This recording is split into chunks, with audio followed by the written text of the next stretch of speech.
Welcome to Take 5 with Wami Myco, a platform where we get to ask 5 pertinent questions that someone out there might be struggling with. Maybe they want to make a decision.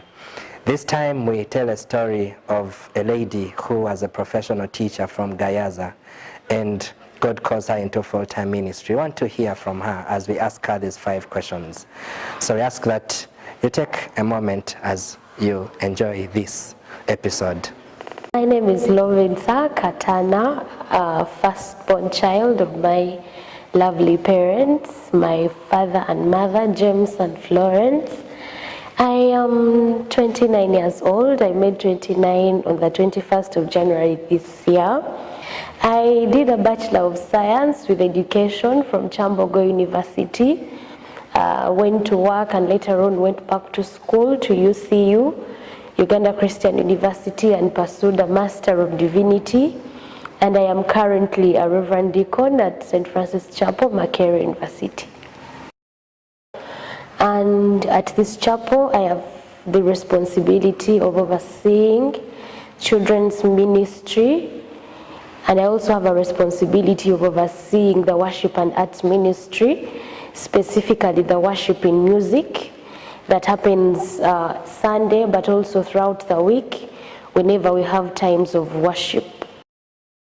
Well, as I finished Senior 4 to join high school, I got the opportunity to sit in a maths class, and there was this teacher that terrified almost all of us in class because we were girls.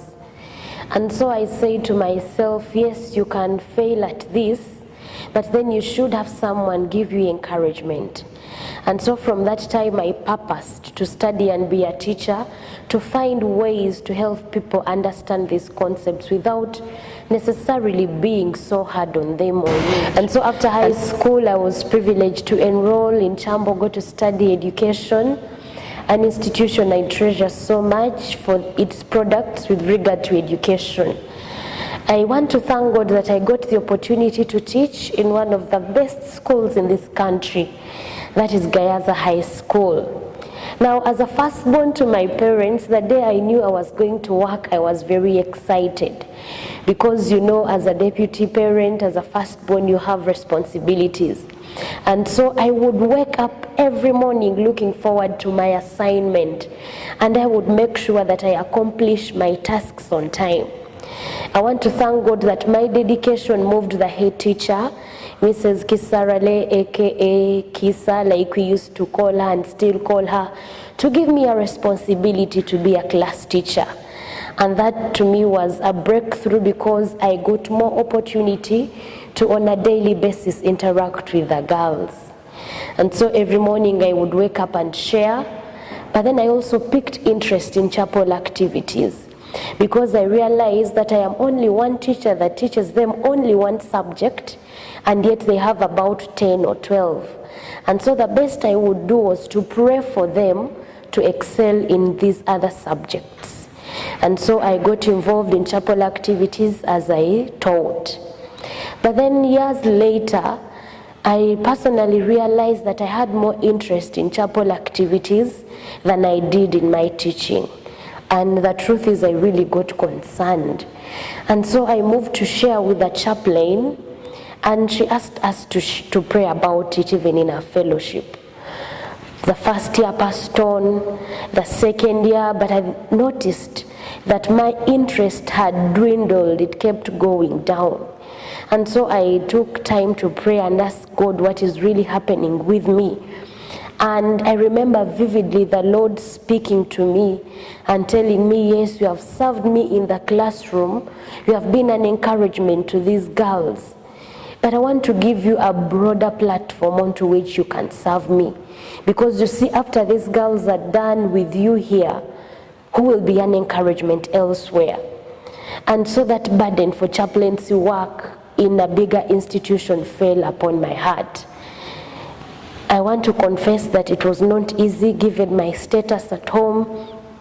There are times I would really wake up and wondered if I even gave my fellowship members the right prayer request.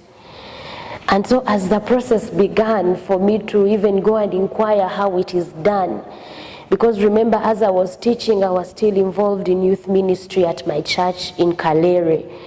And the work kind of was too much. So as I inquired, I was told there is this process you need to go through.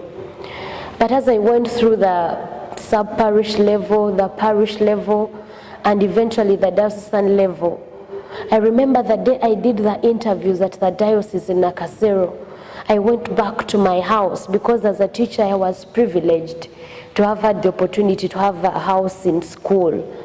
I remember going to my bed and crying because I said, now if I resign from work, I will definitely have no salary. And remember, as a firstborn, I had responsibilities. I had siblings to look after.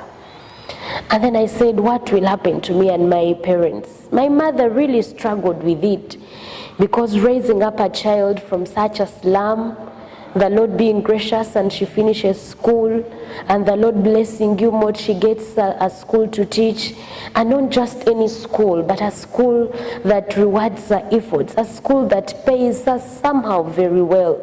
I want to confess that I was not complaining like other teachers from other schools, and so I can say I was comfortable. It was really hard deciding to resign and go and study. But I remembered that afternoon as I laid on my bed and cried. I love music, and there was this famous song, I still hold it dear to my heart. There is a young girl, Carrie Job, that has a song that says, you will go before me, you will never leave me. And so that day, even as I sat in that spacious house, looked at my pay slip on the benefits that I had, the Lord vividly made it clear that you will stay in this big house, you will teach, the students will have those grades, but there is still much more that I would want you to accomplish. And so I struggled with that for the first year, the second year, and I remember towards the end of the second year of struggling with that, I wrote a resignation letter. And every time I would go to class and even to staff meetings, I would kind of be afraid to give it to the headmistress. But I want to thank God that one afternoon, I think it was a Thursday after lunch, I moved into her office and shared with her. And to my surprise, Kisa looked at me and said, this has long been overdue, and I was humbled that she could even notice something. And so the journey has really been tough, but I want to thank God that the Lord has stayed faithful. Now, you may not personally struggle the way I did, but I want to say that only God can give us that clarity about the call. People around you might say, yes, you can do better in this, but until you know God is certainly calling you to, please do not go ahead and maybe say, I will do what she did to resign. And I am sure the Lord who is faithful will reveal to you what that particular thing is that He desires you to do. Whether full-time ministry, whether part-time, the friends of mine that are serving God as tent makers, they have a profession, but they still find time to minister to God. And so my friend, my brother, my sister, it is hard to decide. The reality is it is hard. But you see, when the Lord gives you the call, He even makes you obedient. The obedience will be made easy because you know that He that has called you is faithful, and He will see you to the end of the call that He desires you to pursue. 5 years from now, I see myself with these three things. One, refining the gift of worship that the Lord has given to me in terms of song. But I also see myself bringing my research project into life, where we can have young people involved in sport for life, using sport as a tool for youth evangelism, have a sports academy that reaches out to the physical needs, but also to the spiritual needs. I also see myself 5 years from now as a PhD holder with certification in biblical languages. Look back, I am grateful to God that amidst the confusion, I was able to heed His voice and come to this decision, the decision to finally heed to His voice and be a full-time minister. I want to confess that the first year was a bit hard There are times I would go to my room and wonder if I should go back to school and teach. But when I look back to how far the Lord has brought me and the satisfaction and comfort that I have being in church, I am grateful to God that I no longer have the worries of maybe I am not in the right place. I am confident now that this is what God wants me to do for the rest of my life. Well, you've heard from Reverend Katana Lovincer. I don't know what your questions are out there, but I know personally these answers will one day help me make the right decision when that time comes. I continue to wish you all the best and thank you so much. From us to you, Take 5 with Wami Myco. Blessings.